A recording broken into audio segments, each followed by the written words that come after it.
99 বাদুড়িয়াতে যে প্রার্থী দাঁড়িয়েছে, টিএমসির প্রার্থী, আইএসএফ এর প্রার্থী, বিজেপির প্রার্থী, কি মনে হচ্ছে কে জিতবে আর কত মার্জিনে জিতবে?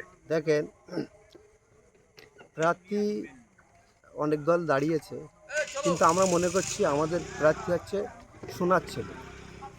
কারণ হচ্ছে আমাদের যে প্রার্থী তার কোনো নামে বাজে রিপোর্ট নেই, না মানুষের গণতন্ত্র কেড়ে নেওয়া, না ভোট কেড়ে নেওয়া বা কাউকে হুমকি চুমকি দেওয়া, এরকম কোনো রিপোর্ট নেই।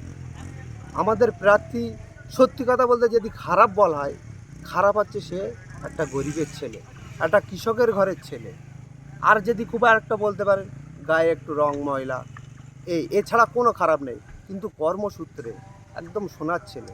যদি বাদুড়িয়ার মানুষ মনে করে বিধানসভায় তাদের হয়ে কথা বলুক, তাহলে আমাদের এই খাম চিহ্ন কুতুবুদ্দিন ভাইকে তাদেরকে জেতাতে হবে। তারা যদি মনে করে পঞ্চায়েতে আর ছাপ্পা না হোক, পঞ্চায়েতে গণনায় আর মানুষের অধিকার কেড়ে না নেওয়া হোক, তাহলে এই কুতুবুদ্দিন ভাইকে জেতাতে হবে। কারণ এই কুতুবুদ্দিন ভাই থাকবে সেই প্রতিবাদ করার জন্যে যে তোমরা এই অন্যায়টা কেন করছো। মানুষের গণতান্ত্রিক অধিকার, যে ভোট মূল্য, যে মানুষ চায় যে আমরা একে ভোট দিয়েছি, এ আমার গ্রামের ভালো ছেলে, একে জেতালে কাজ করবে, মানুষ এই আশায় ভোট দেয়। কিন্তু ভোটের পরে কী হয়, রেজাল্টের দিনে যে না, সেই দুষ্ট ছেলেটাকে কেড়ে নিয়ে জিতিয়ে দেওয়া হয়েছে। এই জন্যেই কুতুব ভাইকে জেতাতে হবে, যেন মানুষ ওই বিপদে আর না পড়ে।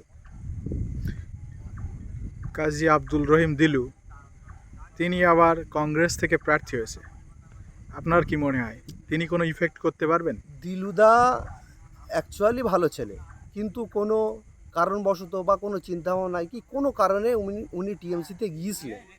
কিন্তু গিয়ে দেখেন যে ওনার ওনার ওনার যে চিন্তাভাবনা, উনি তো বাদুড়ের ছেলে, বাদুড়ের মানুষের চিন্তাভাবনা চেতনা উনি জানেন, ওনার দ্বারা ওই পার্টিটা সুটেবেল না।